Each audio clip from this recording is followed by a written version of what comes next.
I am going to give you guys the most severe warning I have ever given you guys on this channel, because this is going to be happening in the next couple of months, and you need to be prepared for it. This is absolutely crazy. The SEC just said the quiet part out loud, and we need to talk about it because it is very significant. I am going to give you guys the biggest warning I have ever given you guys on this channel. My name is Nick, and I would like to welcome everyone to the channel. It is my aim that by the time you reach the conclusion of this video, those of you who are new to the channel will have subscribed to the channel. The Consumer Price Index CPI data and the data that they continue to push onto us are all rubbish. And if we take a quick glance at this post here from February 26th of this year, we can see that we are still calculating inflation incorrectly. Every single thing is fabricated, every single thing is manipulated, and they are not telling us the truth in the way that they ever do, right? We may rest assured that they will never, ever tell us the truth. But things are going to be inflated, markets are going to be propped up, and things are going to continue, then all of a sudden, everything is going to come crashing down. At the time when the wealthy planned ahead, they were already familiar with the plan, and they were also aware of when it was going to take place. The preparations for this have already been made. However, what is even more incredible about this is that it dates all the way back to the year 2018. Because this has been going on for decades, citizens are not deceived by bogus figures, and this article was posted in 2018. We have citizens who are not duped by fake statistics. Governments, central bankers, and other major entities have been lying to us in front of our very eyes. Due to the fact that we continue to observe manipulation of data, the trust that people have in economic statistics is being put to the test by reports that have been leaked and political pressure. Why am I bringing all of this up at this moment? What do you think happened after one of the most extensive presidential debates that we have ever held regarding the financial economy in the United States? There were no questions asked at this point. On this particular occasion, I find myself in agreement with Peter Schiff, which is a rare occurrence. What a shameful affair. Absolutely not a single question was asked by a BC regarding the ever-increasing national debt. The rising cost of servicing that debt, the out-of-control spending on entitlements, the high inflation rate, the rising unemployment rate, the record high consumer debt, the record low savings, all the growth of moonlighting are all elements that contribute to the problem. In addition, yes, none of this is going to be discussed at any point. How come? Because it is necessary for them to keep the huge spectacle going. They are obligated to ensure that you are entertained and diverted away from the truth in order to fulfill their obligations. We are aware of what is about to happen.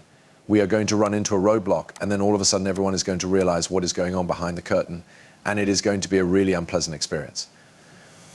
The outcome is not going to be pretty in any way. We have reached a new all-time high for the national debt of the United States of America. We were successful. Everyone, congratulations.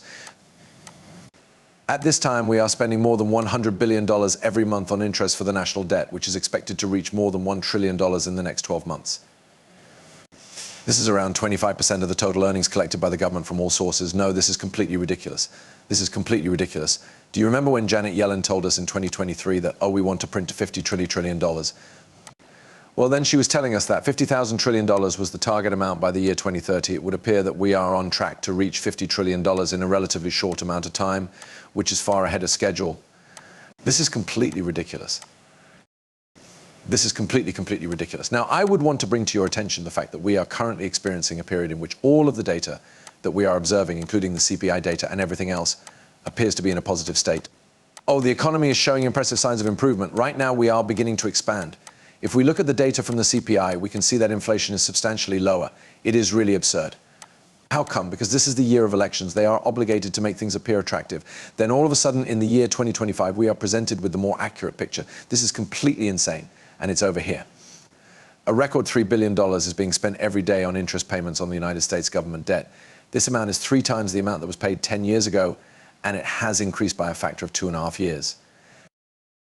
The staggering amount of $1.1 trillion was reached by the total yearly interest charges on the federal debt in the second quarter of 2024. The daily interest expense will still be $2.5 billion, even if the Federal Reserve reduces interest rates by 1% and all yields on government bonds decrease by 1%. Compared to the average salary from 2009 to 2019, that would be more than twice as much. The term debt crisis was used too lightly. And sure, we are currently facing a significant debt crisis. This goes beyond what is possible. Funny, isn't it? When we hear all of these statements about how, oh, we are going to prevent a recession, there is no way that a recession is going to happen, this, that, whatever, we might be able to save ourselves from experiencing one. Still, I see folks going over their budget. Still today, I see people using debt as leverage. Not a good indication, this is for sure. There is a significant portion of the consumer market that is likely to be confronted with rude awakening in the very near future, the actual retail market at large. Over here, unemployment is currently going through a parabolic phase, just like it did in 2001 and 2008. September was the month that saw the beginning of the past two crashes, as well as the flash crash that occurred in 1987. For the time being, I do not believe that this is exactly what is taking place here. Nonetheless, it is a warning sign of what we are going to be heading towards. A tempest is on its way. To add insult to injury, the Securities and Exchange Commission (SEC) has recently released a comprehensive analysis of Gary Gensler's speech, which includes comments from within the organization. Take note of this. Oh my goodness, please have a look at the internal comments made by Gensler that were accidentally disclosed publicly by the SEC. The placement of a sentence in this area or someplace else in the opening portion of the speech is something that I strongly encourage. To reassure the markets that you are not giving the speech because you believe there is an impending catastrophe, you are making the speech. How about this? Crisis in the horizon. It has been going on for a while. It is a crisis for the debt. Having said that, it is an understatement. Over here, we have regulators from all over the world revisiting, reevaluating, and testing these processes on a regular basis in accordance with this perspective. For some time now, I've been contemplating giving the speech in order to provide my input, not only in the capacity of a regulator of the capital markets, but also as an individual who has a profession in those markets. It would appear that the Securities and Exchange Commission is currently preparing us for crisis. In addition, they wanted you to be under the impression that there was an impending disaster taking place. This makes me laugh. It has finally been disclosed. Outside is where you'll find the peace and quiet. You should now be aware that we are going to go there. However, it wasn't hard to see. Pay attention. This has been pretty clear all along. Is it possible that we are getting ready for a catastrophic crash right now, this week, tomorrow, or the following month? First and foremost, I are of the opinion that we are going to break down. For the sole purpose of pulling the carpet out from under you, I believe that we are experiencing one of the largest bull runs ever. Everyone is going to get you for it. There are stocks located over here. A recession is not something that I have ever heard of occurring when there is an unprecedented amount of money sitting on the sidelines. As for money market funds, they are currently at their biggest levels in the history of the industry, with $6.3 trillion sitting in the reserves. This is divided between the retail sector and the institutional sector. We have $3.7 trillion for institutional money in addition to the $2.5 trillion that we have for retail money. Therefore, this is of great importance. They have decided to put that 5% of their money in risk-free investments rather than investing it in the market. However, it is possible that this may soon be in these markets, ... and go completely and utterly insane, right?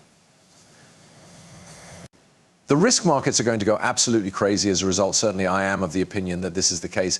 In point of fact, I believe that this is what takes place after that, and that it is all for the purpose of it falling apart. This is the same play-by-play that has occurred each and every time throughout the course of history when we bring about a collapse.